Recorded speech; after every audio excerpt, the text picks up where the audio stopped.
right, let's all settle in. Tonight, we turn our attention to one of the most grimly fascinating roles in medieval Europe, the public executioner. It's a noteworthy distinction, especially in an age when rat catcher and professional plague survivor were considered viable careers. From wielding the sword of civic justice to being shunned, feared, and cast out from society, the life of the medieval executioner was a study in brutal contradiction. He was a figure of absolute necessity, yet one who was never truly welcome. So, as you get comfortable, please take a moment to like this video and subscribe, but only if you genuinely find value in what we are creating here. I would also love to hear from you in the comments about where you are listening from and what time it is in your part of the world. It is always a true fascination to see our audience connecting from every corner of the globe. For now, go ahead and dim your lights. Perhaps switch on a fan to create a soft, steady hum in the background, and let us begin our journey for tonight. So, you have just been born. Congratulations. You are the newest arrival in a proud, multi-generational family of medieval executioners. That's right. While other infants are swaddled in linen and destined for lives as bakers, butchers, or, if fortune smiles upon them, monks, you are gently laid in a cradle that sits beside a whetstone and an axe. That is not a toy rattle you are holding. It is a destiny. In the Middle Ages, the role of an executioner was not a position one applied for. There was no process for submitting a resume at the town hall. It was a trade passed down through blood, like a cursed and unavoidable heirloom. If your father was the executioner, you were destined to be the next one. It was as simple as that. There was no possibility of a career change, no dreaming of becoming a traveling minstrel or a melancholy shoemaker. Your life's path was set in stone, and it led directly to the chopping block. From the moment you are old enough to take your first steps, you are already met with the sideways glances of the villagers. Other children scatter when you approach the well. The adults in town lower their voices to a whisper as you pass by, as though your small toddler hands were already stained with symbolic blood. And in a way, they already are. You grow up in a home where the conversations around the dinner table are less about, "How was your day?"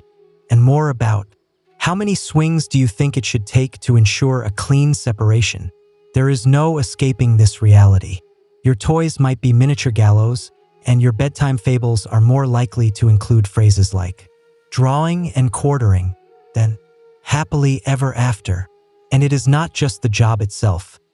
It is the reputation that clings to you like a shadow. You could be the kindest, most well-read, and soft-spoken child in the entire kingdom, yet people would still treat you as if you sneak into homes at night to whisper threats to their chickens. Your very family name could mark you. In some towns, entire lineages of executioners were labeled, tracked, and sometimes even barred from entering churches, bakeries, or public baths. Hygiene and salvation were not for you. But, on the other hand, there were some benefits. You would likely never be bullied too severely. No one wanted to pick a fight with the executioner's son. The fear surrounding your family was very real. You might not be well-liked, but you would be respected in the same way that people respect a thunderstorm or a very sharp knife. So, welcome to your life.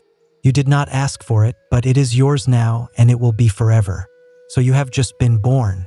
Hooray.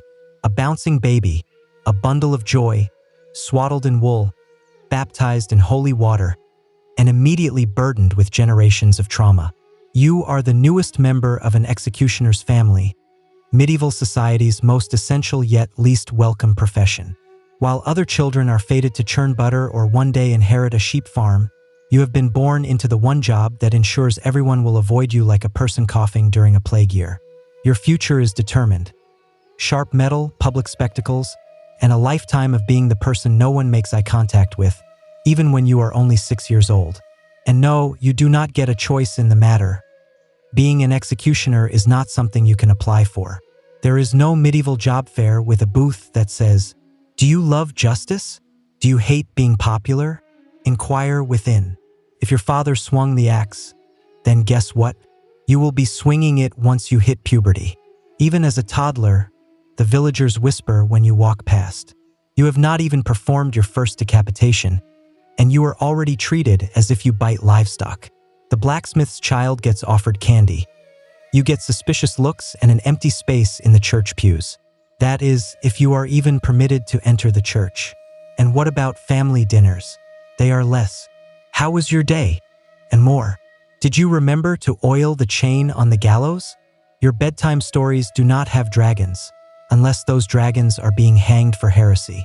Your toys include miniature scaffolds. Your version of hide and seek usually ends with other people hiding and then never coming back. You cannot even marry your way out of it. Most respectable families will not allow their daughters within 5 feet of you, let alone let them approach the altar.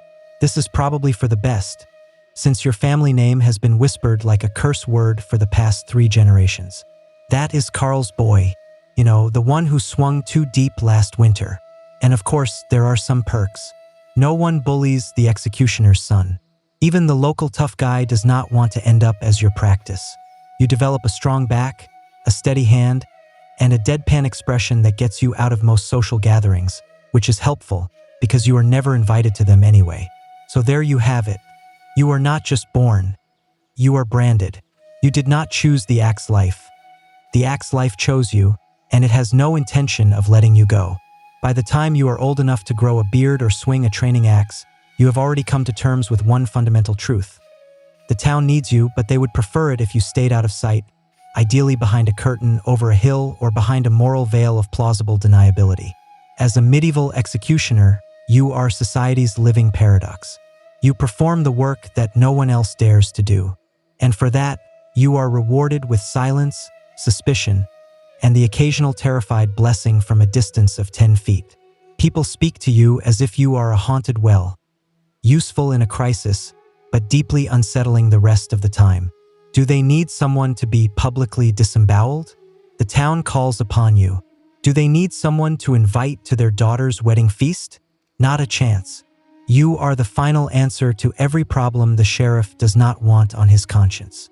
And yet, once the deed is done and the head has rolled into the hay, everyone suddenly remembers that they have somewhere else they need to be, which is usually anywhere that is not next to you. In the court records, you are referred to as the blade of justice. In the tavern gossip, you are that creepy fellow who probably talks to skulls. You could save a child from drowning, and someone would still whisper, "Yes, but how many people has he cut in half?" To them, you represent both punishment and paranoia, a stark reminder that the law has teeth, and those teeth are big, sharp, and very public.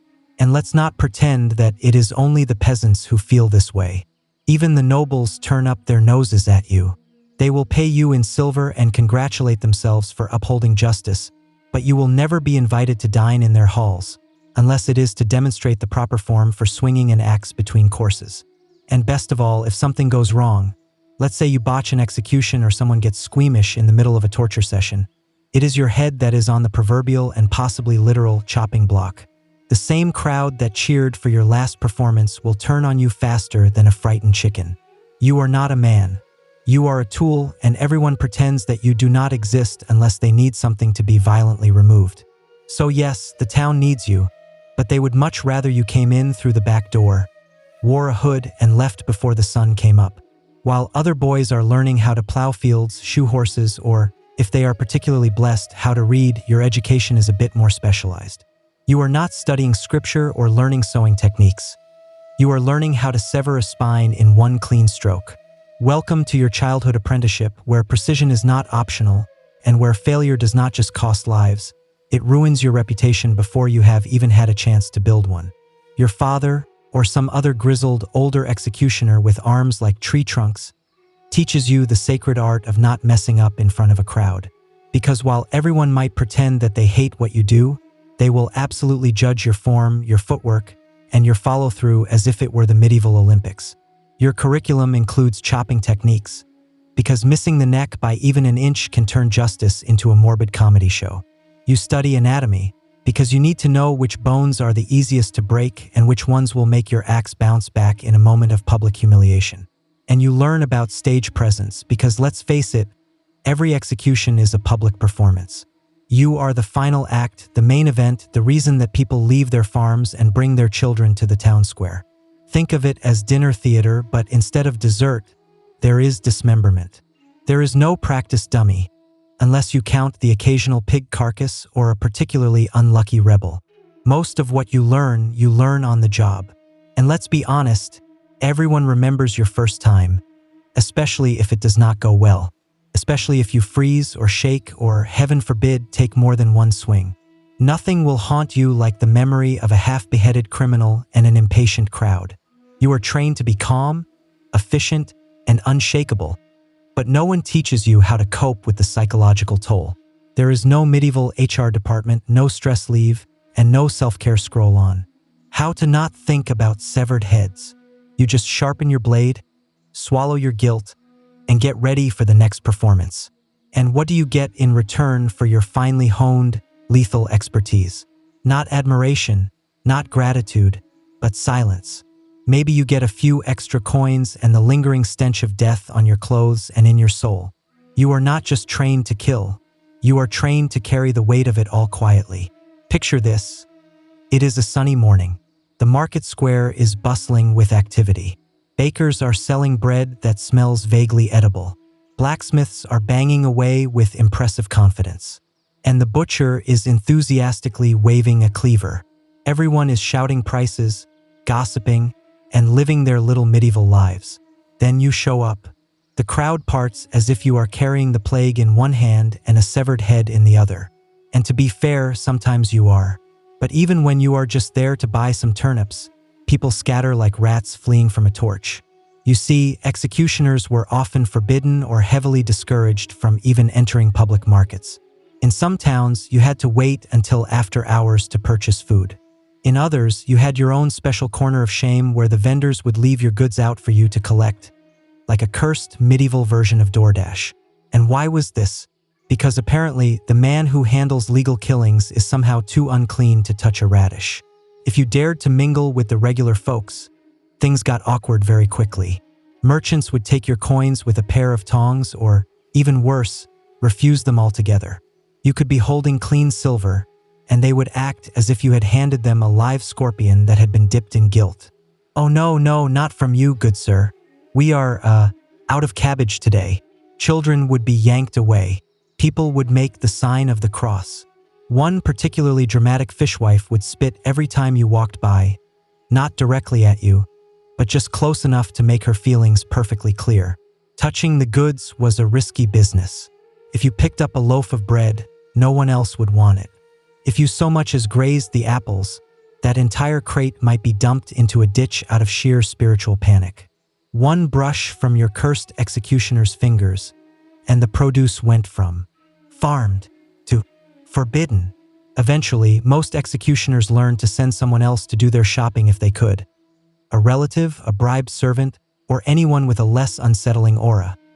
Someone whose hands did not smell faintly of burning justice. And so you would retreat again, back to your lonely dwelling, your private food supply, and your increasingly antisocial lifestyle. Because even when you were off the clock, the town still remembered who you were. And they would really prefer it if you did not touch the cheese.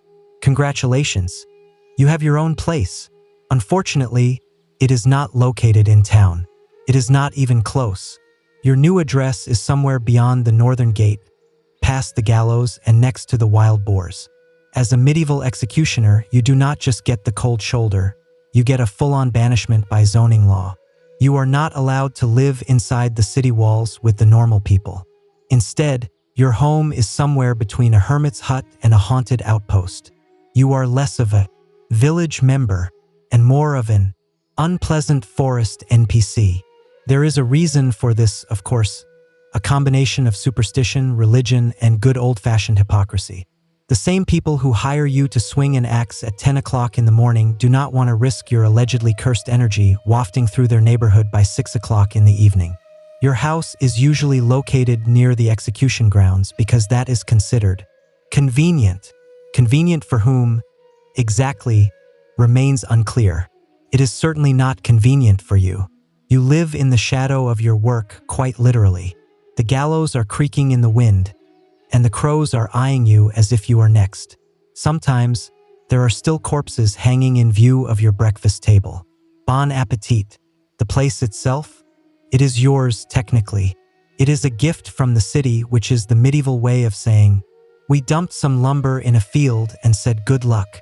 It is drafty, damp, and wonderfully secluded. Your home might be the only one in Christendom with a doormat that says, "Abandon all hope, ye who enter here." This is not for your visitors, but for your own self-esteem. You have no neighbors, no casual strolls through the neighborhood, and no visiting merchants or passing monks. It is just you, your tools, and the occasional raccoon with no sense of personal space. You might hear the church bells in the distance, but you will not hear the laughter of the marketplace. You are close enough to serve the town, but you are far enough away to never truly belong to it. And when the storms roll in, who rushes to check on you? No one.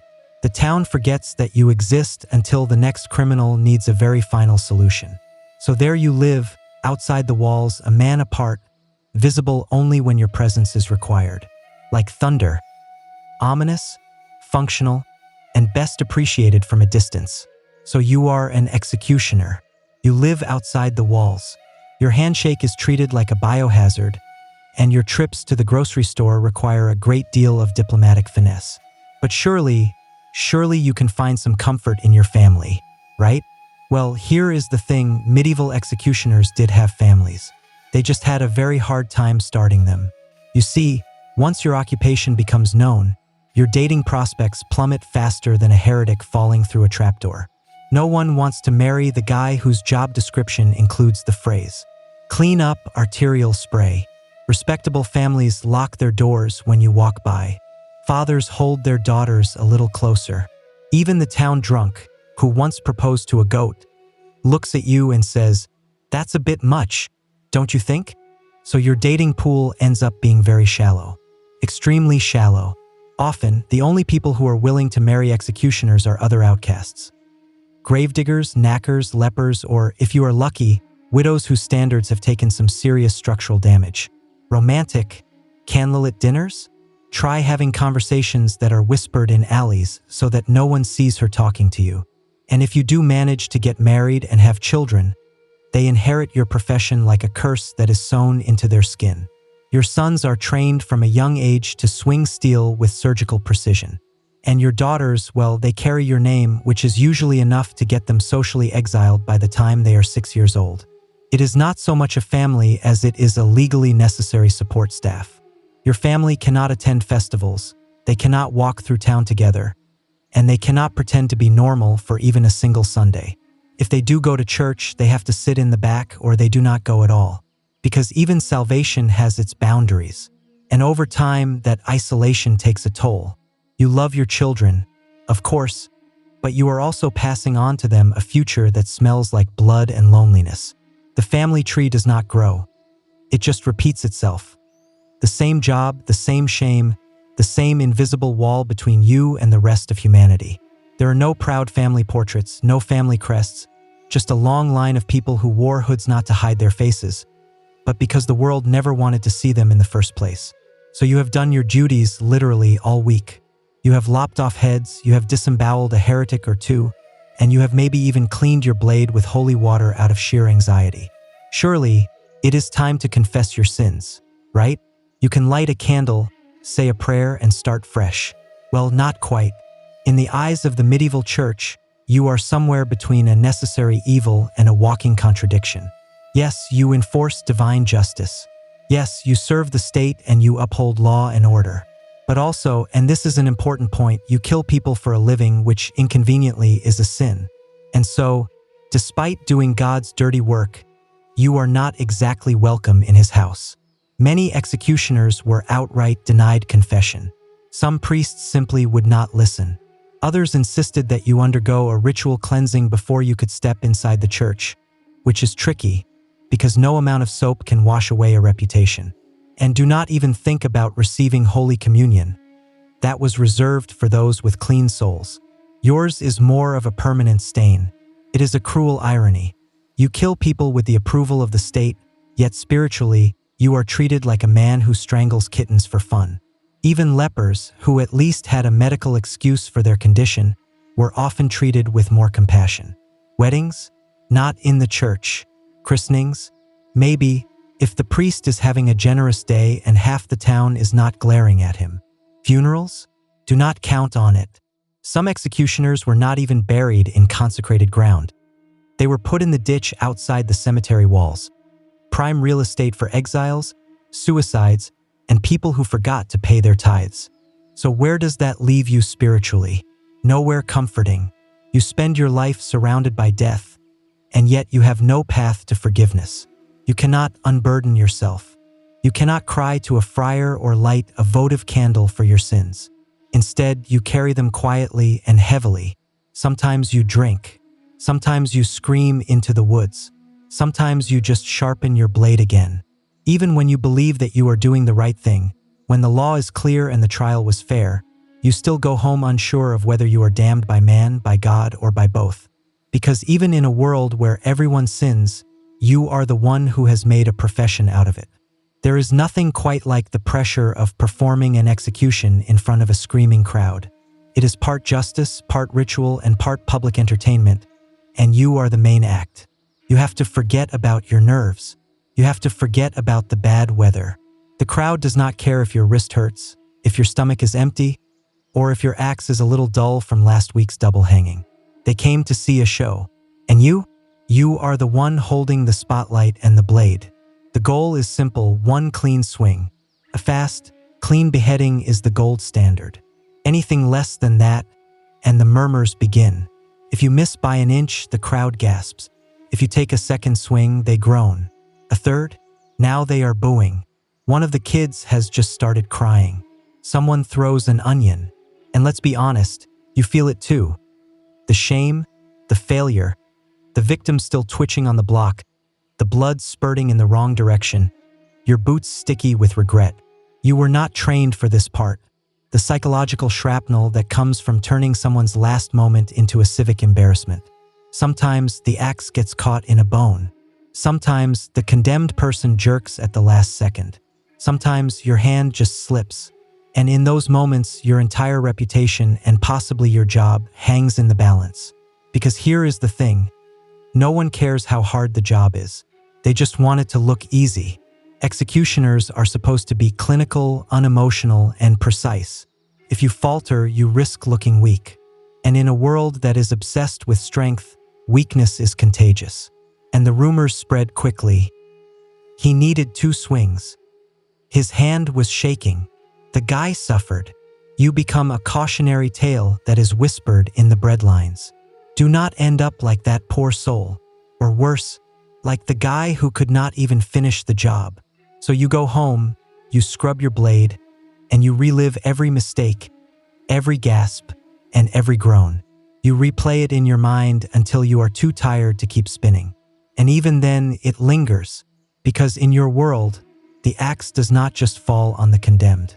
It is hovering over you too, every time you step onto that platform. So you have done the deed. The crowd has gasped, gawked, and then dispersed. The condemned person is headless. Justice has been served, and the village square is back to selling cabbage.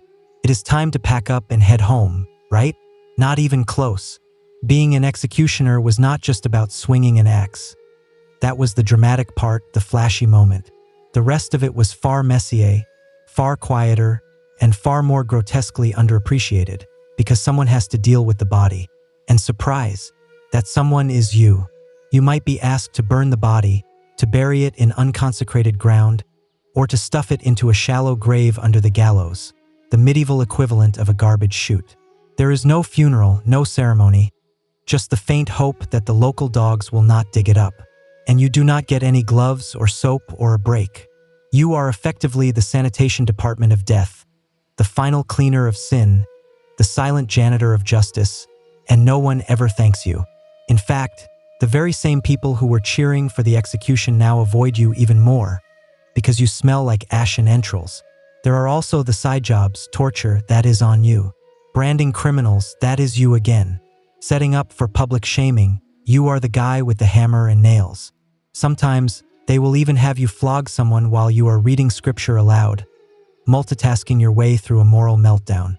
Oh, and if a noble demands discretion, guess who is cleaning up the noble's mess with 0 witnesses and a very real understanding that if anyone talks, they are next. You are an executioner by title, yes, but by function, You are your medieval society's all-purpose horror technician. When the crowds disappear, the priests go silent, and the court scribes head back to their parchment. You are the one who stays behind. You are the one who finishes the job that no one else can stomach. For all the fear, revulsion, and existential dread that is wrapped around your role, being a medieval executioner does come with one undeniable perk. You get paid. In fact, you are often paid more than the average peasant. Sometimes much more. Executions, torture sessions, and dismemberment duties, they all come with a tidy purse of silver. If you add in the bribes you get for extra discretion or for making it quick, you might even find yourself with the kind of money that makes the bakers envious. But here is the catch. You cannot spend it like a normal person. You walk into a tavern with a jingling pouch, and suddenly the room gets very quiet. The barkeep pours your ale, and then he wipes the counter as if your very presence is a stain. You tip him double. He still will not look you in the eye. You go to buy a new tunic, and the tailor hands you the finished product with a pair of tongs. The coins you give him are real, but to him they are cursed. Blood money, he mutters, as if the silver will bite him. And heaven forbid you try to give to charity. One time you tried to donate to the church. They took your donation, and then they used it to pay someone else to clean the holy relics, just in case. Sure, you can accumulate wealth. You might even be able to build a small home with actual furniture, which is a rarity for your class. But the irony is this: the more you earn, the more isolated you become. You are rich, yes, but you are rich like a dragon who is hoarding gold in a cave, alone and feared. People assume that the money makes up for the stigma, that a heavy purse can balance a heavy conscience. But gold does not silence nightmares. It does not scrub the blood from your memory or buy you back your humanity. It just sits there, cold, shiny, and useless for the things that truly matter. You do not buy peace with money in the Middle Ages. You buy silence. You buy space. You buy the right to drink alone at a corner table without being told to leave. And deep down, you know the truth. Every coin that you carry was bought with someone else's last breath. That is the currency of your life. And no amount of it will ever buy you forgiveness. In a town of maybe a few hundred people, everyone knows who you are. They know your name, your house, your footsteps, your job, and most importantly, your shadow. They whisper it. That is him. They murmur it as you pass. The executioner. They pull their children close, as if you might accidentally decapitate someone in the middle of your walk. And yet, despite this widespread recognition, no one really knows you. You could have a favorite song, a cherished childhood memory, or a surprisingly decent hand at wood carving, but that does not matter. Your entire identity is reduced to one role: the blade. People do not see you. They see what you do. You are a living job description. Even when you are off duty, just walking to buy onions, people will cross the street as if you are contagious. No one asks you how you are doing. No one asks if the job weighs on you, because they have already decided that you do not feel anything. To them, you are not a man with doubts or regrets. You are the axe with legs. It is a strange duality. You are known by everyone, yet you are fully understood by no one. You are present in every courtroom sentence, every hushed bedtime story, and every moral lesson that is whispered to misbehaving kids. But you are never really invited into the world that you serve. When you walk into the tavern, the voices get quiet. When you leave, they rise again. You hear laughter, but you are never a part of it. It always happens after you have gone. There is no, "How was your day?" No, "Are you holding up all right?" No, "Do you ever wish it was different?" If you speak too much, you are unsettling. If you say nothing, you are cold. If you smile, that is the worst of all. It is creepy. The man who swings the sword should not be smiling, ever. And so, over time, you play the part. You become the figure that they already believe you are. Grim, silent, and carved from stone. You learn to stand still, to nod, and to fade into the background. Because while everyone in town knows your name, not a single one of them knows you. You are a myth with a pulse, a necessary ghost, familiar in your function, but alien in everything else. After a long day of dismemberment, blood-stained boots, and polite public trauma, you finally return home to your charming little hut outside the walls, surrounded by silence and a slight smell of iron. You take off your cloak, you lay down your axe, you sit on the edge of your straw mattress, and you try to be human again. But the nightmares are already waiting for you. You lie down and you close your eyes. And there they are, the faces. Not heroic, not villainous, just people. Some of them screamed, some of them cried, and some of them mumbled prayers with trembling lips. Some of them looked you straight in the eye as if to say, "You know this is wrong." And the worst ones? The ones who said nothing at all, the calm ones, the resigned ones, the ones who accepted their fate faster than you ever could. You relive every swing. You feel every bone crunch. You hear the gasps of the crowd, their disgust, and their delight. You see the bodies falling in slow motion, like tragic marionettes with their strings cut. There is no escape. Not in your sleep. Not in the silence. Not in a drink. Believe me, you have tried. You start to flinch at everyday sounds. The clatter of firewood, the snap of a rope, the creak of wooden stairs. They are all reminders, all echoes. And you never forget the ones you botched. The blade that hesitated, the cut that went crooked, the moan of someone who was supposed to die faster. You carry that with you. No one checks on you. There is no medieval counselor for post-traumatic decapitation disorder. You do not write letters. You do not cry in public. You just stare into the fire and hope that your soul does not go completely numb before your hands do.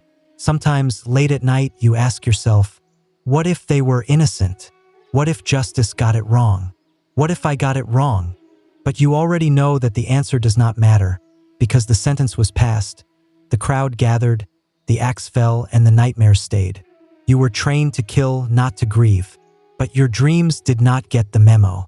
So you wake up with your fists clenched, your temples aching, and blood that will not wash away, because it is not on your hands anymore. It is in your head. The thing that no one tells you when you become an executioner is this: you do not retire. There is no farewell feast, no pension, and no golden axe that is mounted on a plaque. You just start shaking one day, or you start missing, or you start dreaming too loudly, and the town begins to whisper, not with sympathy, but with concern. Not for you, but for the sake of efficiency. Because to them, you are not a man. You are a mechanism, a moving part in the justice machine. As long as your blade is sharp and your swing is steady, they will nod from a distance and pretend that you do not exist. But the moment you falter, the instant your hands tremble on the block, or you take a second too long with the rope, the machine creaks and they all notice. Suddenly, you are a problem, a liability. Not because your soul is unraveling, but because you are disrupting the spectacle. The crowd did not come to see guilt. They came to see competence. So the town begins its quiet transition. Maybe a younger man, your apprentice, your son, your distant cousin, starts handling the smaller jobs. A flogging here, a branding there, and then a hanging. No one tells you that you have been replaced. You simply start getting fewer summons. The coins slow down. The stares change from fear to a faint pity, the most dangerous kind of pity, because it means that they have stopped needing you. And when you are finally forgotten, it is not by accident. It is by design. You fade away into your cottage outside the walls, with your tools rusting beside you. Your hands, which were once strong and precise, now tremble when you try to lift a spoon. Your knees ache from a lifetime of kneeling at the block, and no one comes to visit. Your name becomes an uncomfortable footnote in the village's memory. Remember old what's his name, the one with the axe? Oh yeah, did not he go mad? And when you finally die, probably alone, the church is still not sure whether they should bury you inside the gate or just leave you under a tree somewhere. Because in the end, you were never a part of the town. You were a service, and services, when they are worn out, are quietly discarded. First, the job made sense. The condemned were thieves, murderers, and heretics. You were the arm of the law, the edge of justice. You did not question it. You executed your duties efficiently, publicly, and without hesitation. But as the years dragged on and the block grew slick with repetition, something began to itch beneath the surface of your certainty. It starts small. A man is sentenced for stealing a loaf of bread. He had 5 children. He had no defense, just hunger. Then, a woman is accused of witchcraft because she muttered her prayers in the wrong language. You saw the fear in her eyes, the absolute confusion as the noose was slipped over her neck. And then there were the nobles, the ones who ordered deaths not because of guilt, but because of politics, land, jealousy, or the need to make someone disappear. You start to realize that you are not just burying criminals. You are burying secrets. The executioner's block becomes a filter, one that sifts out the inconvenient, the poor, and the powerless. And you are the final stamp, the one who makes it all irreversible. You want to believe in the law, in structure, in right and wrong. But the voices that once declared guilt so confidently now ring hollow. You have heard the crowd cheer as a man screamed. You have seen magistrates exchange glances like merchants who are haggling over a soul. And you were always told, it is not your place to judge. You only carry out the sentence. But what happens when the sentence is wrong? There is no room to ask, no confessional booth, and no forum. You sit alone at night, sharpening your blade, and you wonder how many lives were ended because someone needed a message to be sent. And you cannot say anything, not just because it is dangerous, but because who would listen to you? You are the executioner. No one believes the man who wears the hood. You do not get to have opinions, you get to have orders. So you bury justice one stroke at a time. Not because you want to, but because you have to. Because in this world, truth is a luxury. And you are just the broom that sweeps it under the scaffold. And the worst part? You are starting to think that you were never justice's sword, but just its gravedigger. You spent your life in service. Not to glory, not to gold, and not even to justice. Just to duty, the grim, blood-soaked kind that no one talks about at feasts. And when your end finally comes, it is not dramatic. There are no poetic final words. There is no family gathered at your bedside. Just a cough that does not go away. A slow fade in a straw-stuffed bed that still smells faintly of iron and damp rope. One final breath, and that is it. No bells toll for you. No priest rushes to your side. No one weeps. Your body is found by a local boy. Or maybe it is not found at all until the smell becomes a problem. The town clerk marks your passing in a single sentence, which is scribbled on the back of a tax ledger. Executioner deceased. Replacement pending. There is no funeral procession, no carved headstone, and maybe a wooden marker if someone remembers, but it will not last through the winter. You are not buried in the churchyard, of course. You are laid in the earth outside the gates. The same gates that you were never allowed to pass through in life. Executioners, after all, were unclean, tainted, useful, and disposable. You were the one who buried hundreds of people. And yet, no one truly buries you. The town moves on quickly. There is always another blade, another son, and another poor soul who inherits the job like a curse that is wrapped in tradition. In the years to come, people might speak of you in fragments.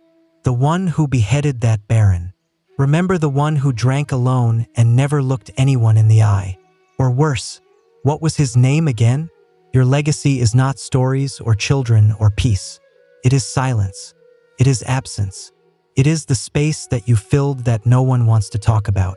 And maybe that is fitting. You spent your life making sure the guilty were forgotten. You just did not realize that you would be forgotten with them.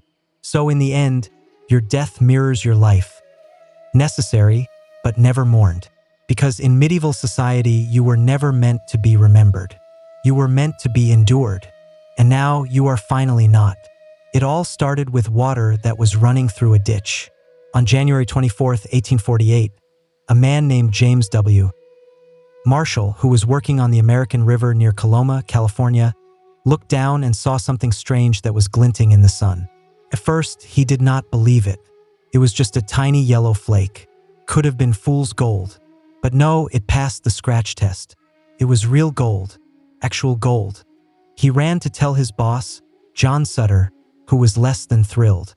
Sutter was not thinking about riches, he was thinking about land. He was building an agricultural empire, and he knew what a gold discovery would mean. Chaos, stampedes of strangers, squatter claims, and the end of his carefully laid dreams. So the two men tried to keep it a secret. Spoiler, they failed miserably. Within weeks, the rumors were spreading like wildfire, literally faster than the mail system. Locals were showing up with pans and pickaxes. People were abandoning their jobs in the middle of their shifts. Sailors were jumping off their ships in San Francisco and disappearing into the hills. The newspapers did not even bother to fact-check. Gold found in California was printed like it was the gospel, and then all hell broke loose. That summer, President Polk confirmed the discovery in a speech to Congress. That was it. The genie was out of the bottle. By 1849, over 90,000 people who were nicknamed the 49ers were pouring into California by land, by sea, and by every miserable route in between. And what had started as one man squinting into a ditch became the largest mass migration in the history of the United States. But here is the thing: Marshall never got rich. Neither did Sutter. The discoverers ended up broke, bitter, and pushed aside as the gold fever that they had unleashed consumed everything. So picture it. One accidental flicker in a muddy trench led to a global stampede, reshaped the map, fueled American expansion, and catapulted California from a sleepy frontier to statehood in just 2 years. And the irony? The men who had found the gold barely got a single nugget. Now that we have set the stage, let's dive deeper into the madness, the migration, and the myths that turned California into the land of golden dreams and broken promises. Imagine that you are a farmer in Ohio or a shopkeeper in Boston in 1849. You hear the whispers, you see the headlines. Gold, mountains of it. It is just lying there for the taking in California. You sell your land, you kiss your family goodbye, and you start walking literally across the country. That is what thousands of people did. And just like that, the age of the 49ers had begun. They came in waves, from every state and from places that were much farther away. Latin Americans, Australians, Europeans, and even a contingent of Chinese miners who braved the treacherous crossing of the Pacific Ocean. Some of them came in covered wagons, and they endured cholera, starvation, and every kind of weather hell that the West could throw at them. Others boarded creaky ships, took a detour through Panama, and hoped that they would not catch yellow fever before they boarded another ship north to San Francisco. And oh, San Francisco! It was a once sleepy port town that had maybe 1,000 residents before the rush. By the end of 1849, over 25,000 people had flooded into the city. It was a surreal transformation. Canvas tents were popping up faster than buildings. Whole ships were abandoned and turned into warehouses, prisons, and hotels. You could walk through the harbor without ever touching the water, just stepping from one deserted ship deck to another. It was not glamorous. Picture mountains of mud, makeshift saloons, overpriced pickaxes, and a real estate market that made Manhattan look like a bargain bin. A single egg might cost you $3. A decent pair of boots? Good luck with that, maybe $100. Inflation was running wild, and scams were more common than gold nuggets. But that did not matter. The dream was enough. The gold fever had its grip on them. Some people struck it rich in a single afternoon. Others dug for years and died penniless. The rivers of the Sierra Nevada became clogged with miners, each one of them swinging a pan and hoping that their next scoop would change everything. This migration changed more than just California. It altered the entire American psyche.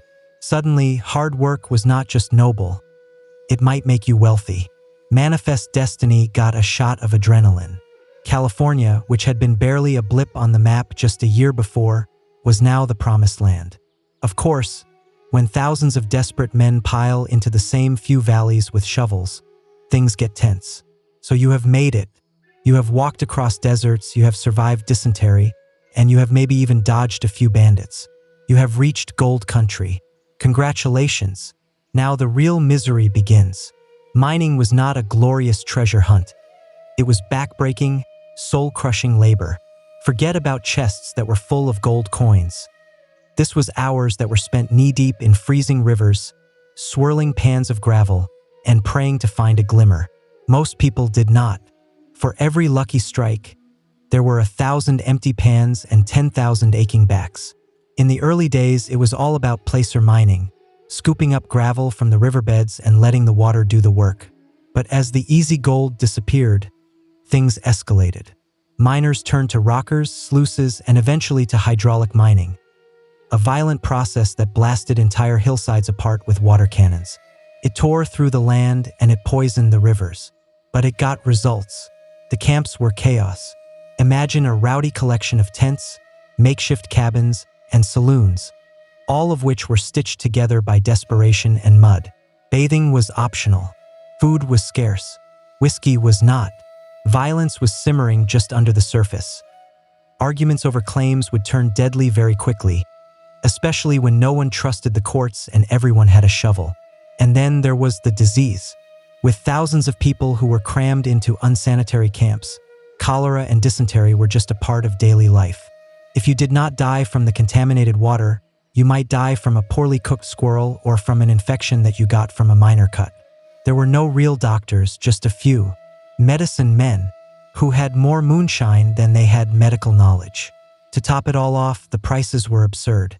A shovel that cost $2 in New York could run you $30 in the mines. Eggs were luxury items. Laundry? I hope you enjoyed wearing dirt. And if you did strike it rich, good luck keeping it.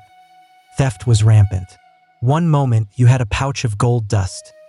The next morning, it was gone, and so was your bunkmate. But somehow, the myth endured. People kept coming. The hope, the gamble, and the raw possibility of it all was enough. Where there was gold, people followed. And where people went, chaos was not far behind. The gold rush did not just create mining camps. It birthed entire towns overnight. Places like Placerville, Marysville, and Deadwood, yes, that Deadwood, exploded in population faster than anyone could control them. They were called boom towns. And the name fit. They would boom into existence and then often collapse just as quickly. These were places that were without laws, without any real government, and often without a moral compass. Judges were rare and sheriffs were even rarer. And the gold? It made men desperate. If you did not stake a good claim, someone might try to steal it. If you did stake a good claim, someone might still try to steal it or just shoot you and take it. Enter the vigilantes. In the towns where the law had not yet arrived or had been paid off, the citizens would often take justice into their own hands. Vigilante groups were formed, sometimes with noble intentions, and other times with pure greed. The trials could be quick, and the sentences could be even quicker. If someone was caught stealing gold or cheating at cards, they might be hanged from the nearest tree without so much as a trial. It was not justice, it was convenience. The saloons were the nerve centers of these towns. Gambling, drinking, brawling, and the occasional accidental gunshot were all a part of the soundtrack. And if you were looking for company, the soiled doves, the women who had followed the rush westward, ran the bordellos, and they would charge a premium for their companionship and would survive in a world that was heavily tilted against them. Still, not everyone was lawless. Many people tried to build real communities. Churches sprang up, schools opened, and newspapers began to circulate. San Francisco even formed a committee of vigilance to root out corruption, and it ended up becoming more powerful than the actual government. One strange detail: gold was not always used for buying things. It was too easy to shave a little off. Instead, people would trade in gold dust, which was literally measured by tiny brass scales that were kept on the bar counter. A pinch might get you a meal, and a full pouch might get you a night that you would not remember. But the boom towns were not built to last. Once the gold dried up, so did the population. Many of the towns were abandoned, and they became ghost towns almost overnight. While the prospectors were chasing their dreams of wealth, others were paying a price that was far higher than gold. The California gold rush was not just a story of fortune. It was also one of displacement, violence, and racial injustice. And the first to suffer were the Native American tribes. The indigenous peoples of California had lived in the region for thousands of years. But once the rush began, they were driven from their lands with a brutal speed. The forests were cut down, the rivers were poisoned by mercury and sediment, and the hunting grounds were taken over by the miners and the boomtowns. Some of the tribes were forced into servitude under the guise of apprenticeships. Others were outright massacred. State-sanctioned militia campaigns were even funded to remove the native populations. It was nothing short of a disaster. In just 2 decades, the native population of California plummeted by nearly 90%. And then came the waves of immigrants, especially the Chinese. By the early 1850s, tens of thousands of Chinese laborers had arrived in California. Most of them had intended to work, earn some money, and send it back home to their families. But what they got instead was suspicion, racism, and harsh taxes. In 1850, California passed a foreign miners tax, which specifically targeted the Chinese. They were banned from owning land, from testifying against white men in court, and from mining without paying fees that were at an extortion level. Yet, despite these barriers, many of the Chinese miners endured. They formed tight-knit communities, they reworked abandoned claims, and they even built the backbone of the future infrastructure, laying the tracks for the Transcontinental Railroad. Just a few years later, the Mexican and Latin American miners were also pushed out, and often violently. Despite having legitimate claims and gold mining experience, they were hounded out of the towns. They were labeled greasers, and they were stripped of their rights. And the African Americans, both free and enslaved individuals, came west in search of opportunity. Some of them did find it, and they established businesses, farms, and even newspapers. But the racial lines were always shifting, and the promise of freedom came with no guarantees. Slavery was not legal in California, but loopholes were exploited by the Southern slaveholders who brought their enslaved people with them under other names. The gold rush transformed America, but it also revealed its deepest contradictions. It was a land of opportunity, yes, but it was only for some. Gold did not just glitter. It greased the gears of a transforming nation. The California gold rush injected a seismic jolt into the U.S. economy. By 1852, the gold exports from California totaled over $80 million. That is billions in today's dollars. That kind of influx does not just fill up pockets. It fills up banks, it backs up currencies, and it fuels industries. Suddenly, California was not a sleepy western frontier. It was the epicenter of the nation's attention, wealth, and ambition. But there was one big problem. California was not a state. It was not even an organized territory in the traditional sense. It had been acquired in 1848 after the Mexican-American War, but the governance was a mess. The sudden flood of settlers made it clear that something had to be done, and it had to be done fast. So in 1850, just 2 years after the first gold nugget had been found, California became the 31st state. That is warp speed for U.S. expansion. And unlike many of the other Western territories, it bypassed the awkward adolescent years as a territory, and it went straight to statehood with no waiting in line. But there was a catch. California was admitted as a free state, which meant that it banned slavery. This sent the already fragile balance between the free and the slave states into a tailspin. The South was furious. The North was energized. And the political tension pushed the nation one step closer to a civil war. Meanwhile, back in California, the wealth kept flowing. And it was not just from the gold. The entrepreneurs realized that the miners were the real gold mine. A German immigrant named Levi Strauss began selling tough canvas pants that the miners could not tear through, and he invented blue jeans. Leland Stanford sold supplies to the miners before he went on to help build the Transcontinental Railroad and found Stanford University. That railroad, by the way, became the artery that connected California's gold to the eastern markets. Before the railroads, it took months to reach California by land or by sea. With the trains, it was a matter of days. The gold rush did not just spark economic growth. It sparked infrastructure, commerce, and a boom in Western migration. And while California grew richer and more connected, the U.S. realized something else. Whoever controlled the West might just control the future. If the gold rush turned men into legends, it also turned landscapes into battlegrounds. The earliest mining efforts were relatively low impact. They used pans, shovels, and maybe a rocker box along a riverbank. But as the surface gold ran out, the miners turned to more aggressive methods. That is when things got ugly. By the mid-1850s, hydraulic mining had arrived. Picture this: massive nozzles that were called monitors would shoot water with enough pressure to blast entire hillsides apart. Entire mountains were turned into a mud slurry in the hunt for tiny flakes of gold. It was fast, it was efficient, and it was utterly devastating. The trees were flattened. The hills disappeared. The rivers ran brown for miles. The sediment from the hydraulic mining clogged up the riverbeds and it flooded the farmlands. The once fertile Central Valley began to drown under tons of mining debris. The Sacramento and the San Joaquin rivers overflowed, not just from the rainfall, but from the unnatural buildup of the displaced earth. The crops died. The towns flooded. The fish populations collapsed. It was not mining. It was slow-motion environmental warfare. The miners also used mercury to help them separate the gold from the sediment. It worked, but the mercury did not just disappear. It seeped into the soil, it flowed downstream, and it poisoned the ecosystems. To this day, the mercury from the gold rush era is still found in California's waterways, nearly 2 centuries later. Eventually, the destruction became impossible to ignore. In the 1880s, a group of Central Valley farmers sued a hydraulic mining company in a case that became a national landmark. Woodruff v. North Bloomfield Gravel Mining Company. The farmers won, and in 1884, hydraulic mining was effectively banned. It was the first major environmental ruling in the history of the United States.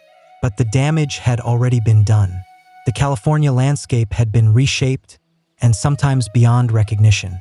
The forests had turned into barren mudflats. The hills had been hollowed out and they never recovered. The rivers had been rerouted. The ecosystems had been upended. And yet, the gold rush also sparked the beginning of America's environmental conscience. As people saw the toll, voices began to rise, and they called for balance, for responsibility, and for the protection of the land. These were the seeds that decades later would grow into the national parks and the conservation movements. The gold rush built dreams, yes, but it also left scars.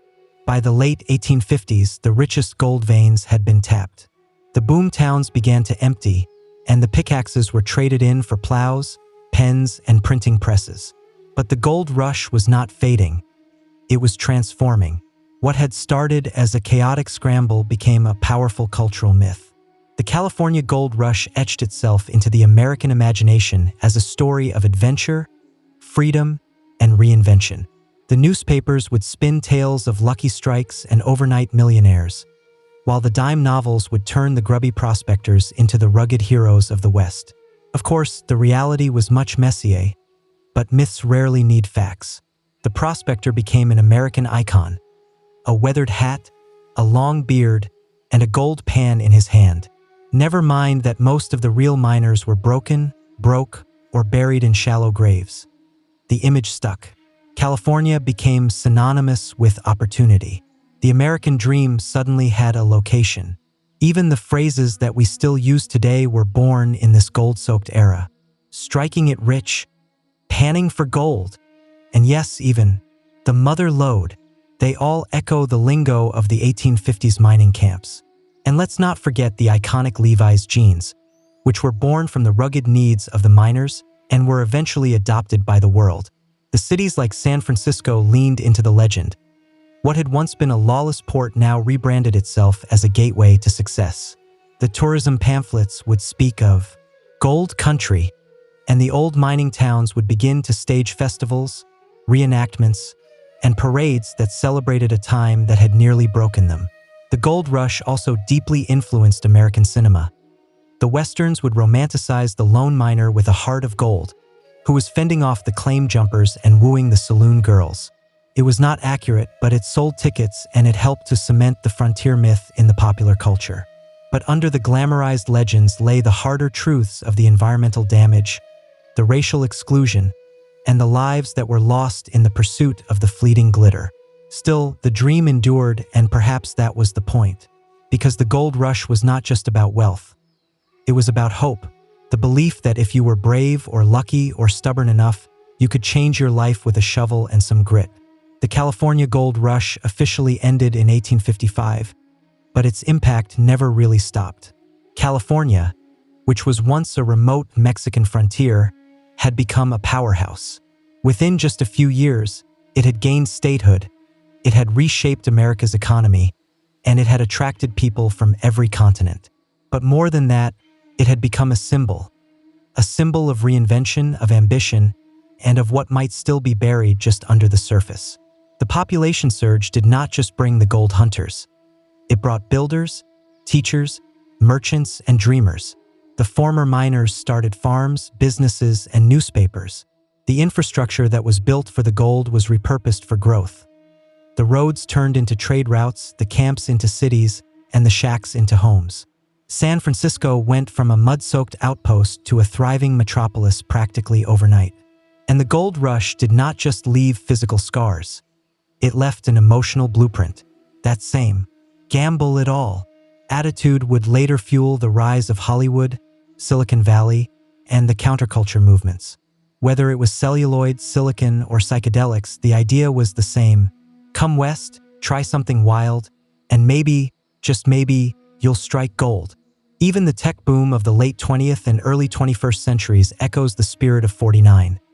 The young entrepreneurs who were fueled by belief in caffeine would rush into California with nothing but a laptop and a dream. It is not so different from those dusty miners with their pickaxes and their high hopes. But the gold rush also reminds us of what ambition can cost. The native communities were decimated, the ecosystems were disrupted, and the inequality was baked into the economy from the very start. For every lucky strike, there were hundreds who were left behind and forgotten in the footnotes. Today, the remnants of that era still, the landscape, the ghost towns, the rusted mining equipment, and the winding trails through the Sierra Nevada. The museums preserve the artifacts, the schools teach the legends, and the tourism boards sell the fantasy. But the deeper legacy lies in the psyche. The gold rush gave America a permanent sense of urgency. The idea that something bigger, better, and richer is always out there. All you have to do is chase it. So when you hear the phrase, California Dream, remember that it started with a shimmer in the dirt and 1,000 men who were willing to risk everything for a shot at something more. Long before anyone carved laws into stone or inked treaties onto papyrus, trade was already shaping the ancient world. It began not with maps or merchants, but with footsteps, the worn tracks across the hills and the valleys that were trodden by prehistoric peoples in search of what they lacked. Long before the Silk Road, the Amber Road, or the Spice Route, there were the trails of salt, stone, and survival. Imagine a time before writing, before cities, when humans lived in scattered tribal groups, and they would barter their goods out of necessity. One village had flint, another had shells, and a third had access to salt, a precious preservative in a world without refrigeration. Somehow, those items moved, and they were traded hand to hand, tribe to tribe, across a vast and difficult terrain. And the evidence is clear. Obsidian from Anatolia shows up in the Neolithic dig sites hundreds of miles away. Baltic amber turns up in the graves as far south as Mycenaean Greece. Someone, long before there were borders and bureaucracy, was moving these goods. These first trade routes were not carved or engineered. They were organic, and they were dictated by nature. The rivers became highways, the mountain passes became corridors, and the forest trails became lifelines. And with each passing generation, these paths grew more defined. The hunters became traders, and the traders became messengers, and they would carry not only goods but also gossip, stories, and even early religious ideas. Trade was not just about objects, it was about knowledge. It was how farming techniques, metallurgical skills, and even early artistic styles would spread between the cultures. A tribe that learned how to smelt copper from another might change its entire way of life. A decorative motif that was shared through traded pottery might inspire a whole new artistic tradition. These exchanges were slow, and they would often span generations, but they were revolutionary. And all of this happened before writing existed. The legacy of these early routes lies in their persistence. Many of the later trade roads, like parts of the Silk Road or the Arabian incense trails, would follow the same general paths that were first used by the prehistoric traders. These invisible highways were the nervous system of early human connection, a web of trails that wove the world together long before anyone had ever drawn a map.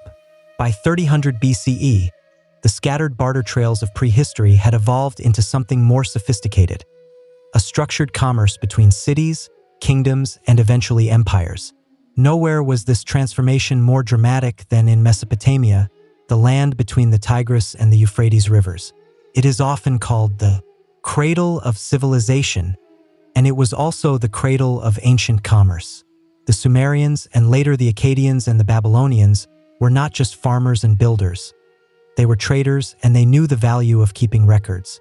Around this time, they developed cuneiform, which was one of the earliest known writing systems. At first, it was used to track goods. How much grain was traded, how many goats were exchanged, and what quantity of beer was delivered to the temple storehouse. In other words, writing was born out of the need to manage trade.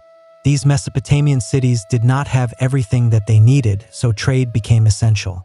They would import timber from the Levant, copper from Oman, tin from Iran, and precious stones like lapis lazuli from what is now Afghanistan.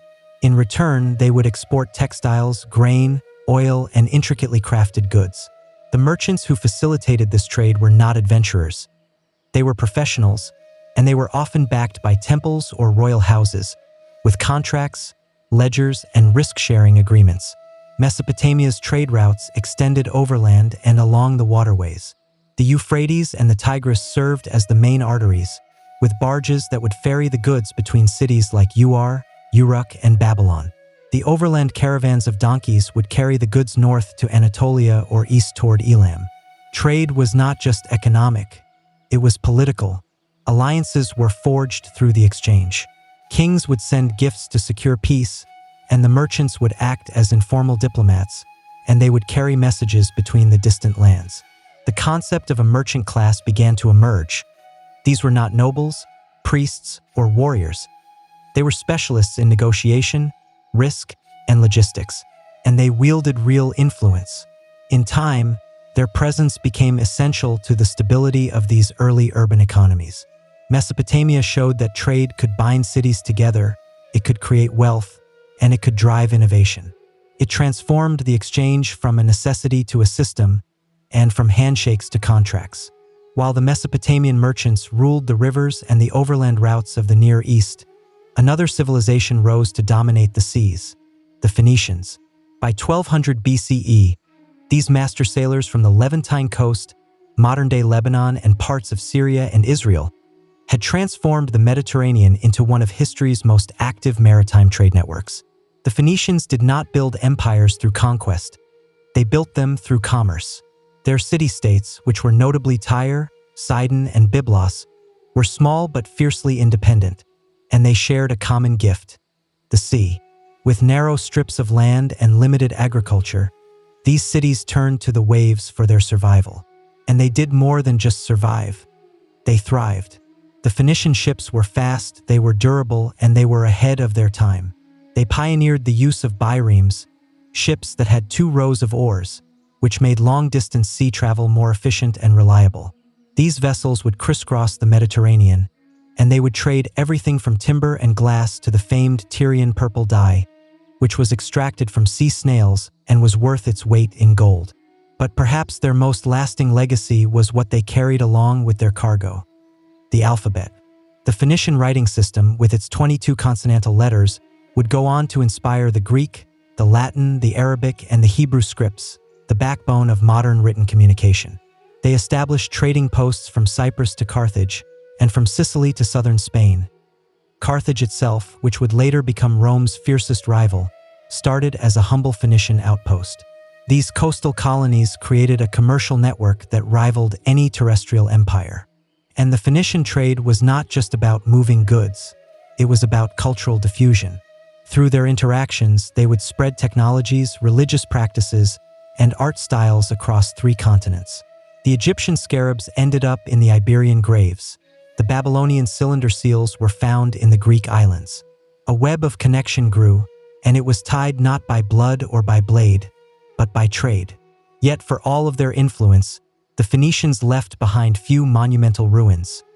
Their legacy is quieter, and it is found in the shipwrecks, the scattered pottery, and the alphabets that we still use today. As the seafarers like the Phoenicians transformed the Mediterranean into a commercial superhighway, another equally vital network was thriving far from the coast. It was across the vast deserts of North Africa and the Arabian Peninsula. These were the trade routes of the camel caravans, the ancient highways that were etched into the sand where survival was earned mile by mile.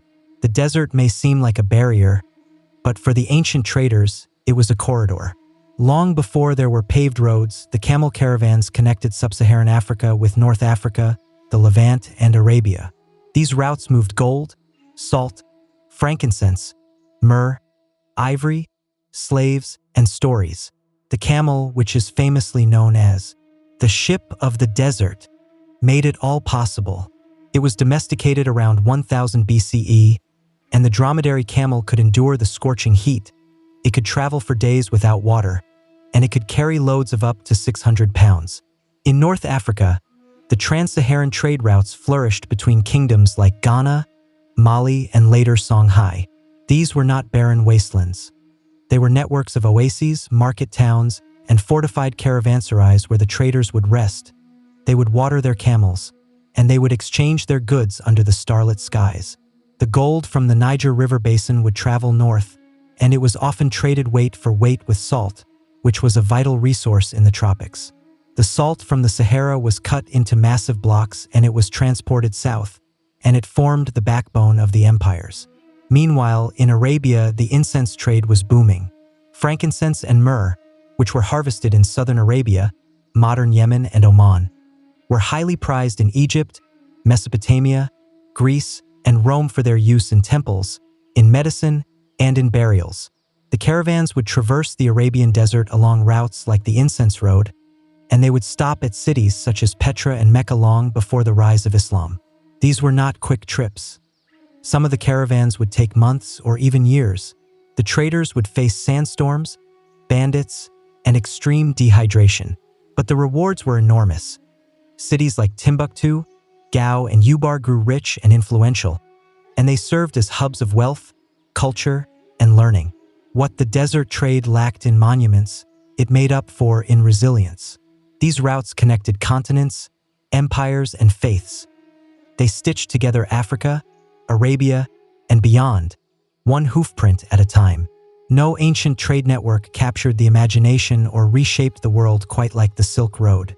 It spanned over 4,000 miles from China to the Mediterranean, and it was not a single road but a tangled web of caravan trails, mountain passes, and river crossings that wove together the destinies of entire civilizations. It began in earnest during the Han Dynasty, which was around the 2nd century BCE, when the Chinese Emperor Wu sent his envoy Zhang Qian westward in search of allies. What he found instead was opportunity, the discovery that the distant peoples were eager for China's most luxurious export, silk. It was lightweight, it was durable, and it was practically glowing, and silk became a sensation across Central Asia, Persia, and eventually Rome, where the senators would pay fortunes to wear it and then nervously declare it to be decadent and dangerous. But silk was just the beginning. The East met the West in the form of goods, ideas, and even diseases. From China came porcelain, tea, and paper. From India came spices, gemstones, and Buddhism. Persia offered carpets, glassware, and horses. Rome and later Byzantium exported wine, olive oil, and fine metalwork. Every link in the chain brought something new and it received something unexpected. The road itself was brutal. The traders would cross scorching deserts like the Taklamakan and they would climb the icy peaks in the Pamirs. The bandits would lurk at every pass, and the merchants would rarely make the full journey. Instead, the goods would change hands dozens of times, and they would be passed along like whispers through the markets and the caravanserais. The cultural exchange flourished alongside the commerce. The monks, the missionaries, and the musicians would travel these paths, and they would spread philosophies and fables. The Silk Road did not just carry merchandise. It transported mathematics, astronomy, medicine, and art. The spread of Buddhism from India into China and beyond is one of the Silk Road's most profound legacies. The cities like Samarkand, Kashgar, and Dunhuang became cosmopolitan centers where the languages would mix and the temples would stand side by side. The entire empires would rise and fall around, controlling the key stretches of the route, from the Parthians to the Sogdians to the Mongols. And then came the Black Death, which was likely carried along these same routes in the 14th century, and it grimly reminded the world that trade also moves what we cannot see. While the Silk Road carried the caravans across the mountains and the deserts, the Indian Ocean offered a liquid superhighway, one that was faster, it was cheaper, and in many ways it was even more influential. By 1000 BCE, the Indian Ocean Trade Network was already humming with activity, and it connected East Africa, Arabia, India, Southeast Asia, and eventually China in a vast web of commerce and culture. Unlike the chaotic unpredictability of the land routes, the Indian Ocean had a rhythm, the monsoons. These seasonal winds were predictable, one direction in the summer and the opposite in the winter. The skilled sailors learned to ride these wind cycles, which allowed for planned round trips across the vast distances. Thanks to the monsoon system, a merchant ship could sail from East Africa to India, it could load up with goods, and it could return months later with time to spare. What did they carry? Everything. From India, black pepper, cotton textiles, ivory carvings, and later sugar and indigo. From Arabia, frankincense, myrrh, horses, and dates. East Africa offered gold, slaves, and exotic animal products. Southeast Asia traded in spices, nutmeg, cloves, and cinnamon that were so valuable that they could be worth more than gold per ounce. This was not just about the raw materials, it was about the ideas. Islam spread rapidly along these maritime routes, not by conquest, but by commerce.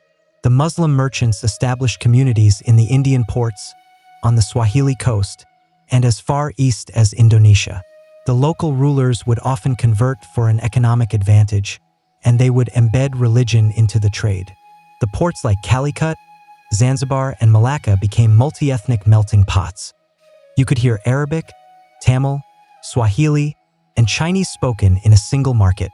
These were not backwaters. They were global hubs centuries before globalization became a buzzword.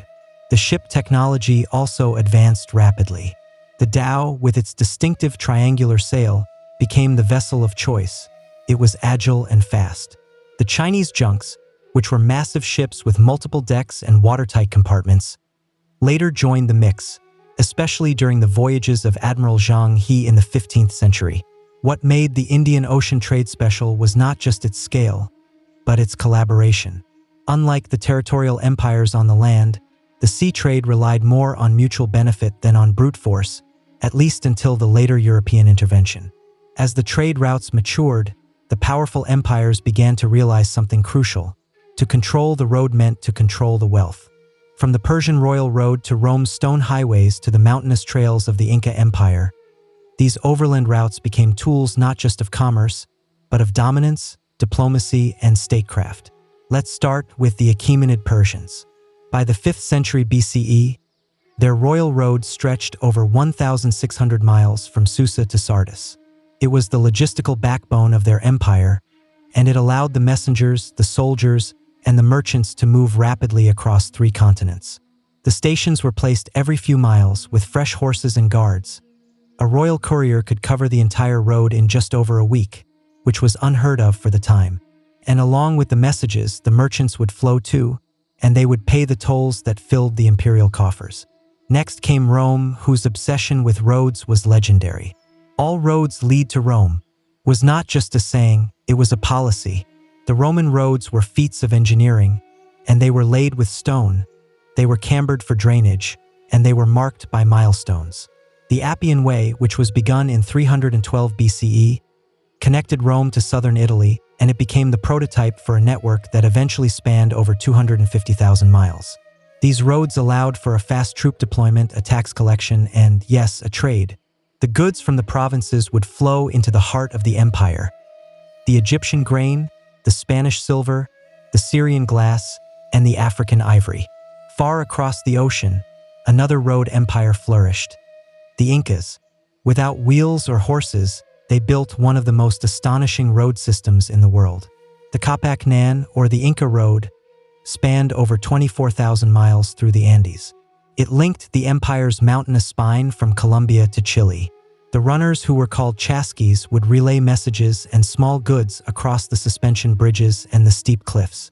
The Incas used llamas for transport, and they imposed a strict control over who could use the road, which ensured the state's dominance over the trade. In all of these empires, the roads were not just about movement. They were about control. They allowed the rulers to project their power, to enforce their taxation, and to regulate their commerce. The traders would use them, but always at the pleasure of the state. By the fall of Rome and the rise of the medieval kingdoms, many of the ancient trade routes had decayed or had been abandoned. Yet the desire for connection and for profit never disappeared. In fact, the medieval period saw the old routes revived and the new ones forged by a surprising cast of characters. The religious pilgrims, the crusaders, the merchant guilds, and the ambitious city-states. Religion was a powerful motivator. The pilgrimage routes across Europe, like the Camino de Santiago, became the arteries of movement. The pilgrims were not just carrying their faith. They were carrying money, supplies, stories, and even new ideas. The inns, the markets, and the towns grew along these sacred paths, and the local economies boomed. The spiritual devotion kept the people moving, and the commerce followed. Meanwhile, the Islamic empires to the east were thriving. The Abbasid Caliphate transformed the cities like Baghdad and Damascus into glittering trade centers. The Muslim merchants expanded the trade into sub-Saharan Africa, Central Asia, and even China, which linked the Islamic world to the revived Silk Road. Arabic became the lingua franca of the trade across 3 continents. In Northern Europe, the Hanseatic League emerged, which was a powerful alliance of merchant cities like Lübeck, Hamburg, and Bruges. They controlled the flow of goods across the Baltic and the North Seas, and they would trade salt, furs, grain, and timber. With their own navy and their own legal systems, they were not just traders, they were an economic superpower. The Italian city-states like Venice and Genoa took the trade to the next level. They were positioned perfectly between the East and the West, and they became the middlemen for the luxury goods that were arriving from Asia via the Eastern Mediterranean. The spices, the silks, and the precious stones would flow through their ports, and they would enrich the powerful merchant families like the Medici. Then came the Crusades. While they failed to reclaim the Holy Land, they succeeded in reopening and expanding the East-West connections. The European Crusaders would return not just with scars, but with silks, with spices, and with new appetites. The result? A booming demand for the Eastern goods and a renewed interest in the overland and the maritime trade routes that could deliver them. The guilds emerged to protect the local economies and to standardize the trade. The markets became fairs. The fairs became towns. The towns became cities. The trade was not just reviving, it was institutionalizing. By the late 15th century, the world was on the verge of a dramatic transformation. The age of the ancient trade routes was giving way to a new era, one that was driven by sales, by cannons, and by global ambition. But the foundation for this seismic shift had been laid over the millennia on the backs of camels, of ox carts, and of merchant ships, which were guided by the stars. The explosion of the maritime exploration, which was led by Portugal and by Spain, was not the beginning of the global trade, but its acceleration. Vasco da Gama's sea route to India in 1498 bypassed the land-based Silk Road entirely, and it undercut the Middle Eastern middlemen and it redrew the economic map. Suddenly, the spices, the silks, and the porcelain would flow straight from Asia to Europe, faster, cheaper, and on a scale that had never been seen before. The colonial empires soon followed. The Portuguese set up trading posts from Mozambique to Malacca.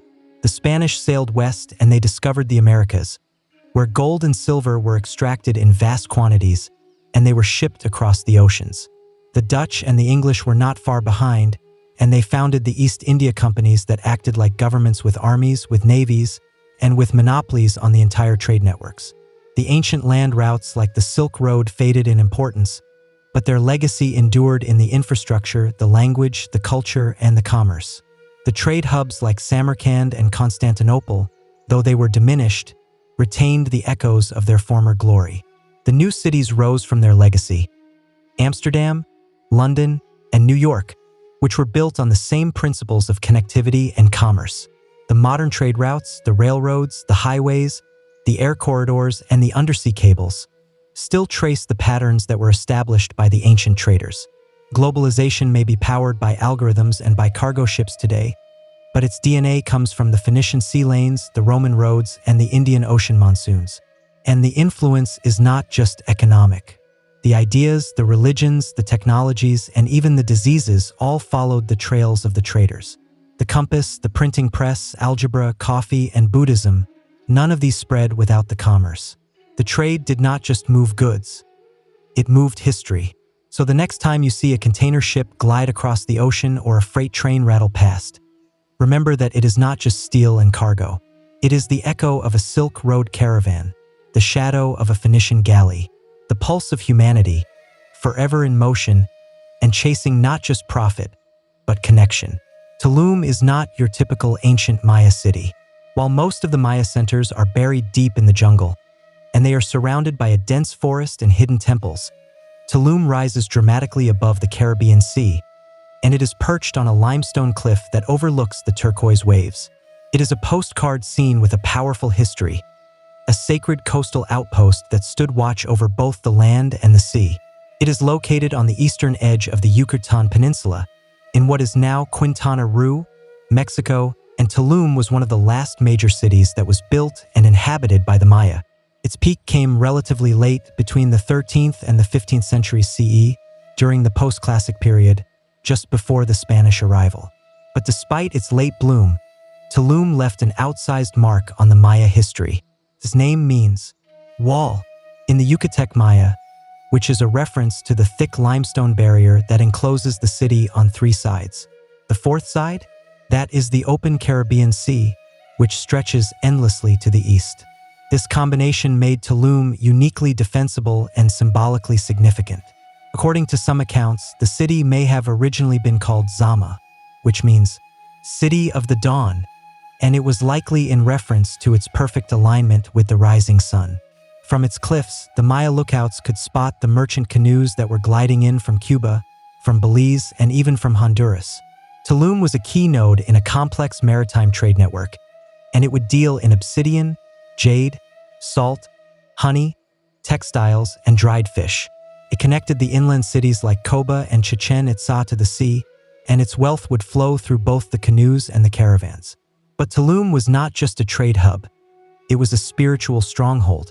Every building, every platform, and every shrine was carefully positioned, and many of them were aligned with the celestial bodies or the sacred dates in the Maya calendar.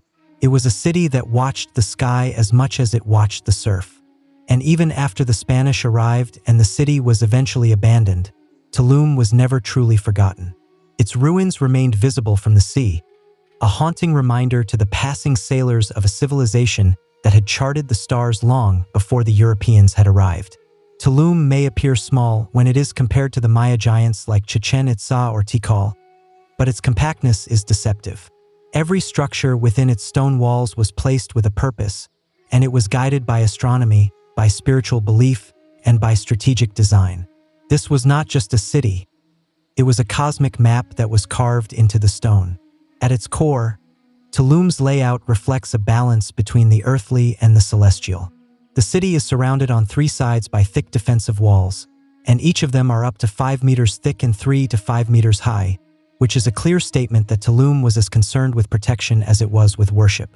But within those walls lies a careful arrangement of temples, of altars, and of platforms that were aligned with the heavens.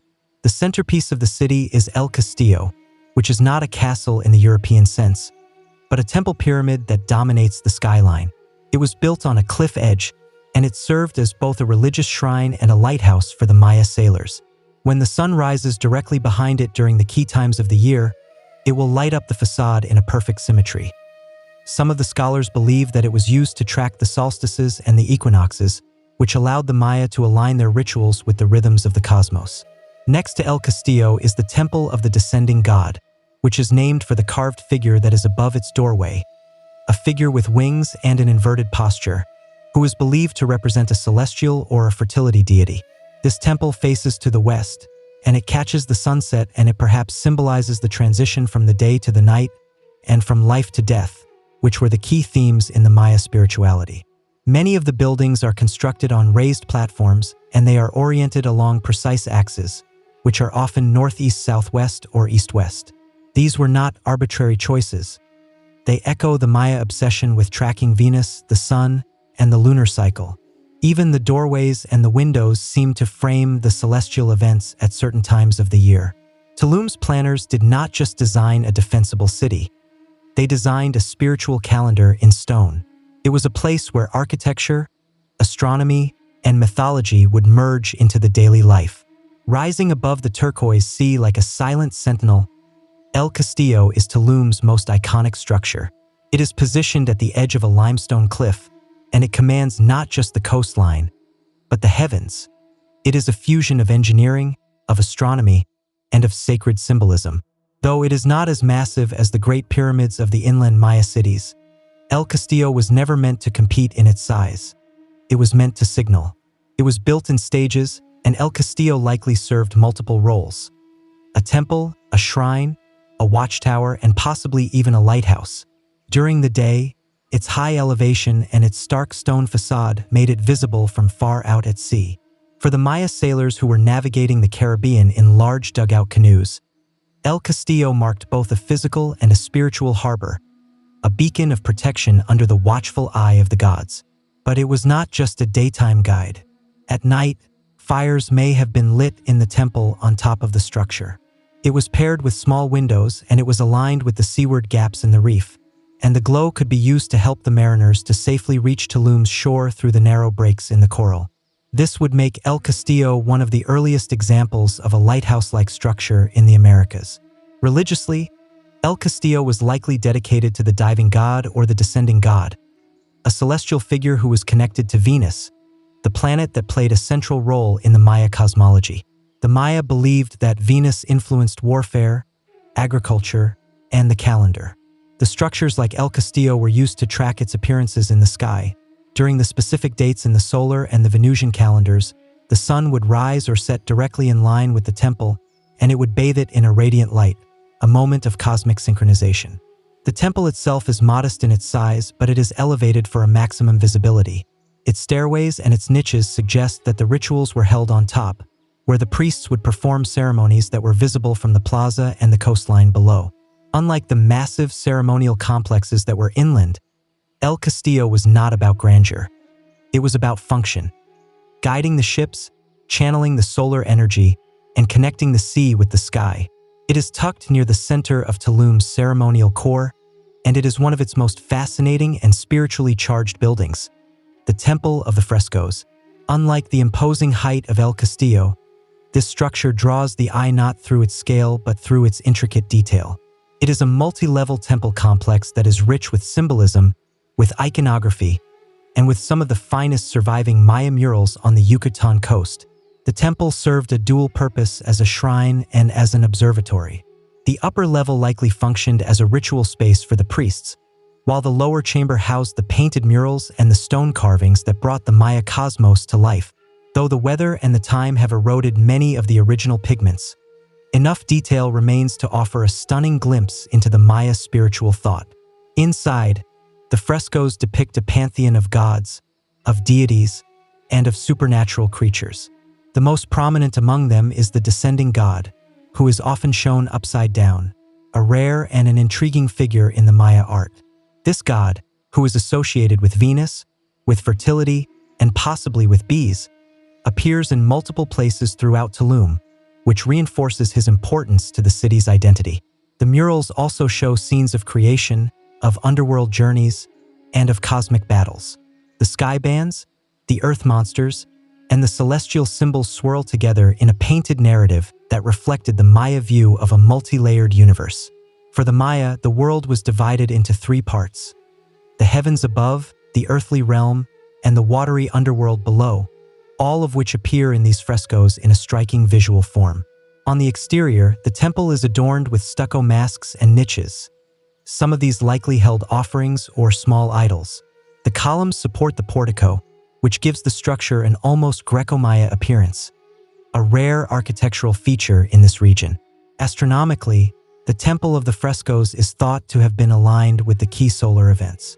The windows and the sight lines may have marked the solstices or the equinoxes, which helped the priests to maintain the sacred calendar. It was both a house of worship and a timekeeping device, and it was as functional as it was beautiful. Among Tulum's sacred structures, none is more enigmatic than the Temple of the Descending God. It is modest in its scale, but it is rich in its symbolism, and this temple is dedicated to one of the most mysterious deities in the Maya pantheon, a figure who is depicted upside down with his wings or his headdress flared, and he is descending from the heavens. His image appears throughout Tulum, which suggests a guardian presence, a celestial overseer of the city that is perched between the sea and the sky. It is located just to the west of El Castillo, and the temple stands on top of a small platform. It has a single-room sanctuary with a narrow stairway and a prominent niche above the doorway. And there, in the niche, is the defining element. The stucco relief of the descending god, head first, with his knees bent and his arms outstretched, as though he is in mid-flight or in mid-fall. No one knows his true name, but the scholars have linked him to Kinnichahau, who was the sun god, or possibly to a bee deity who was revered for his role in pollination and in honey production, which were essential elements in the Maya agriculture and the ritual. The descending posture is rare in the Maya art and architecture. Typically, the deities are shown upright, they are enthroned, or they are in combat. But here, the inverted figure suggests a spiritual inversion, a messenger between the worlds, who is bringing the divine influence down into the human realm. Some of the interpretations connect him to Venus, which was the morning star, and it was a powerful celestial body in the Maya astronomy that was associated with the cycles of war, of rebirth, and of sacrifice. The temple itself is aligned to capture the light of the setting sun, which creates a dramatic visual spectacle during certain times of the year. This alignment may have signaled the ritual dates or the seasonal transitions. For Tulum's priests, such moments were not just beautiful. They were divine appointments. The temple would have held offerings, incense burners, and possibly the ashes or the bones of the elite individuals. Though it was small, it was a site of an intense spiritual significance, a space to commune with the sky, to interpret the omens, and to perform the rites under the watching gaze of the descending god. This figure, with his wings spread and his body inverted, became a symbol of Tulum itself, a city that stood on the edge of the land, between the sky and the sea, at the turning point of the calendar and the cosmos. While Tulum is celebrated for its temples and its astronomical alignments, its physical defenses tell a different kind of story, one of protection, of strategy, and of geopolitical awareness. Unlike most of the ancient Maya cities, which would sprawl openly across the landscape, Tulum was built like a fortress. 3 massive stone walls encircle the inland sides of the city, while the fourth edge ends in a sheer cliff above the Caribbean Sea. It was not just sacred, it was secure. The walls are impressive even today. They are up to 5 meters thick, and they are as high as 5 meters in some places, with narrow passageways that could be easily defended. These were not symbolic boundaries. They were practical military installations that were built to repel raiders, pirates, or rival city-states. The entrances were small and they were few, and they would force any intruder to enter single file, which would make them vulnerable and exposed. Strategically placed along the perimeter were the watchtowers, which were squat, round buildings with small windows or slits that offered clear lines of sight over the land and the sea. From here, the guards could spot the approaching canoes long before they reached the shore. These towers may have also doubled as communication points, and they may have used smoke or fire signals to alert the city's elite of any threat or arrival. But these defenses also had a spiritual dimension. To the Maya, the walls did not just keep the enemies out. They separated the sacred from the profane. Inside the walls was the holy space, where the temples were aligned with the cosmos, the rituals echoed the stars, and every step was watched by the gods.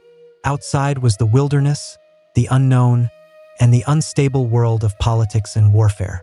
The positioning of Tulum also gave it an incredible control over both the land and the sea routes.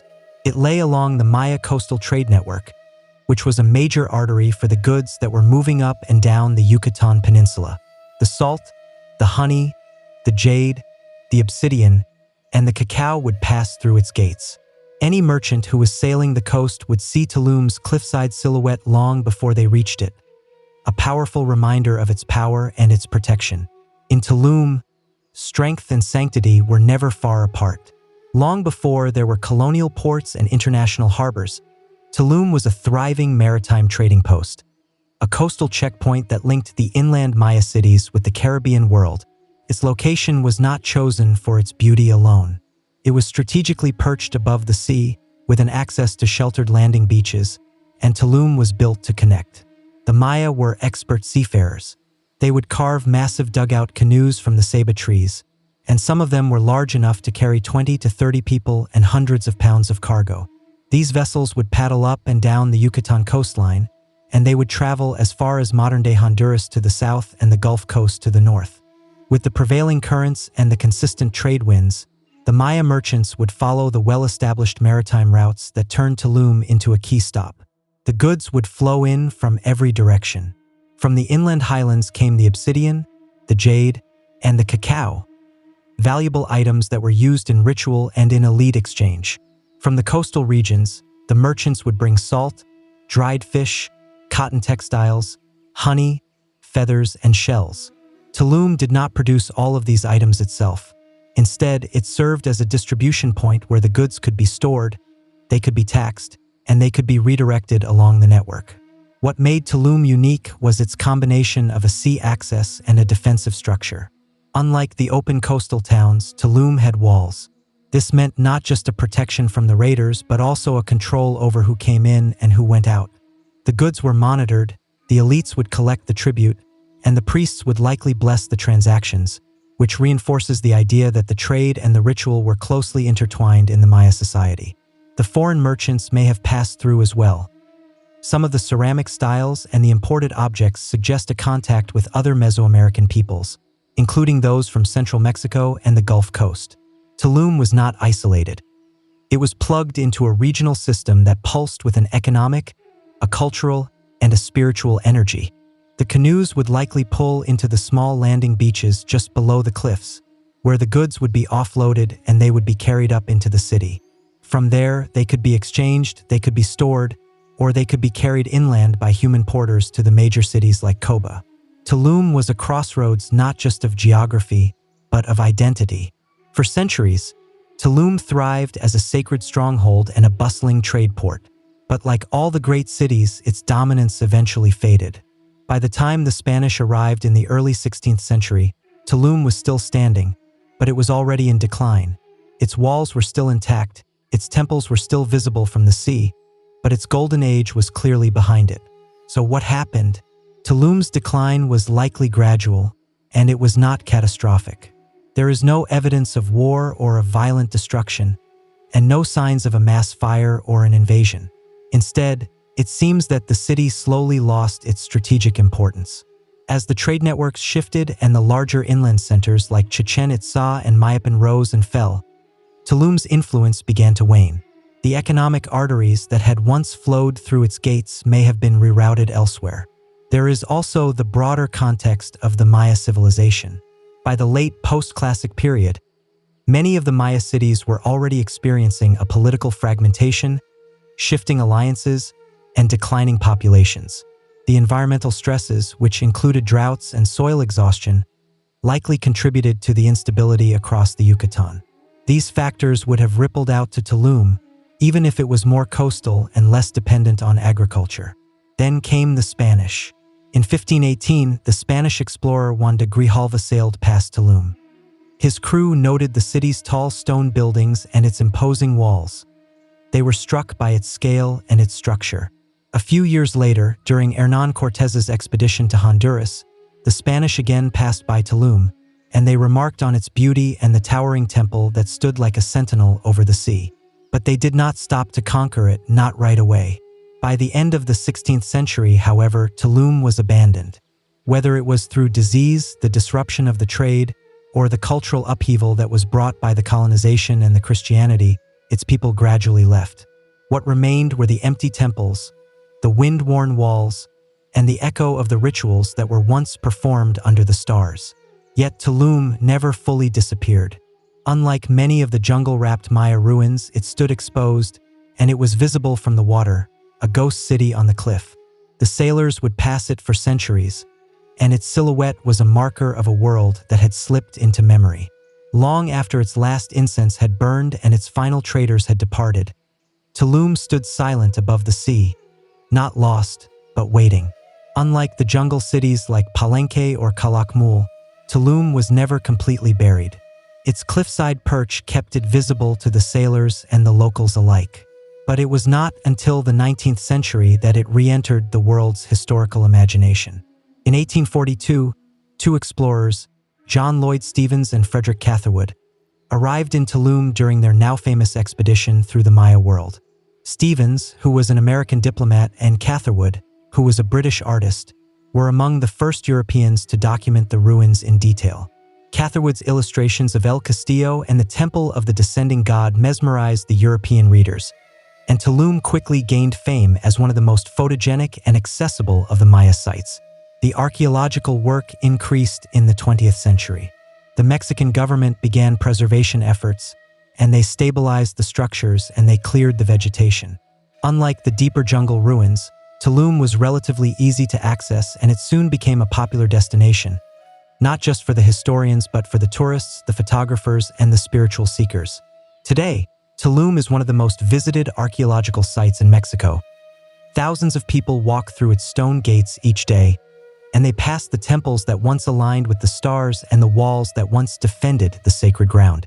The visitors stand where the Maya priests once charted Venus in the sky and where the sailors once saw the city emerge like a vision from the waves. Yet the real magic of Tulum lies in what it continues to reveal. The new studies are using LiDAR scanning and satellite mapping to uncover more about the site's original layout and its connections to the inland cities like Coba. The scholars are still debating the true identity of the descending god, the precise function of El Castillo, and the exact reasons for the city's fall. But beyond the questions, Tulum remains a symbol of the Maya resilience, their architectural genius, and their cosmic curiosity. It reminds us that the ancient people were not isolated in the past. They navigated the oceans, they tracked the stars, they built observatories, and they structured their cities around cycles that were larger than themselves. Tulum is not just ruins on a cliff. It is a living testament to a civilization that saw the universe as something to align with, not to conquer. And that vision still echoes every time the rising sun spills across the stone.